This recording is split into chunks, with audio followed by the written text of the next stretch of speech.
This schedule looks off. Attendance is fine, but payroll doesn't match. Where's the mismatch? Managing staff in Shopify POS can get confusing, especially when you're handling shifts, payroll, and reports. In this video, I'll show you how to add staff in Shopify POS, step by step, using Zon Staff. Let's get started. First, log into your Shopify admin and open the Zon Staff app from your Apps section.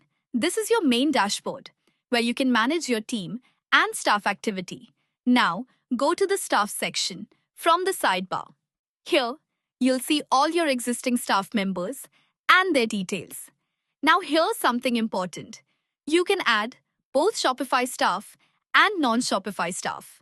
Shopify staff already have access to your Shopify admin, while non-Shopify staff are usually your sales team or store employees who only need POS access. To add a new employee, click on Add Staff. This will open a form where you can enter staff information.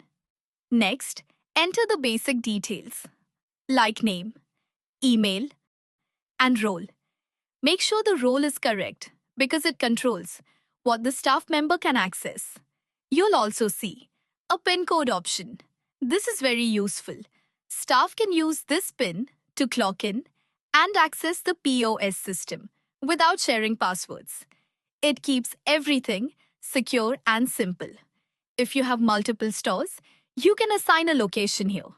This helps track where the staff is working and keeps your reports accurate. Now, scroll down to the payroll section. Here, you can set salary details like hourly rate or fixed pay.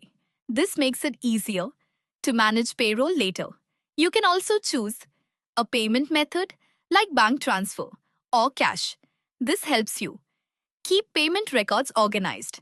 Once everything looks good, click on Save, and that's it. Your staff member is now added and ready to start work. So this is how you can easily add staff in Shopify POS using Zon Staff.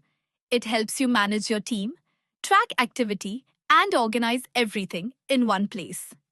If you found this helpful, don't forget to like and subscribe for more Shopify tutorials.